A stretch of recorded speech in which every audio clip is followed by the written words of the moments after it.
Երկրորդ ելակետը մենք ասում ենք հանրային համերաշխություն է պետք հասարակությանը շարունակ պառակտելու փոխարեն։ Դուք գիտեք, որ այս իշխանությունը չեմպիոն է հասարակությանը շերտավորելու, պառակտավորելու, տարբեր սեգմենտների բաժանելու հարցում՝ սև, սպիտակ, նախկին, ներկա, հարուստ, աղքատ, եկեղեցու կողմնակից, եկեղեցու հակառակորդ, հայաստանցի, արցախցի, Հայաստան, սփյուռք, բոլոր շերտերում բարիկադներ է փորել Նիկոլ Փաշինյանը եւ իր կենսունակությունը գտնում է հենց հասարակությունը պառակտելու մեջ, բայց դա գիտեք, որ թույլատնում է պետության իմունիտետը։ Այո, մենք հասարակական համերաշխության մոդելն ենք առաջ քաշում, որի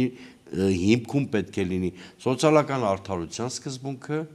արժանիներին գնահատելու, այսինքն մերիտոկրատիայի սկզբունքը, եւ պետք է պետականության հիմնադրույթների շուրջ ի վերջո հասարակությունը կարողանա կոնսենսուսի, որտեղ այսօր հատել ենք նաև այդ վտանգավոր եզրակիցը։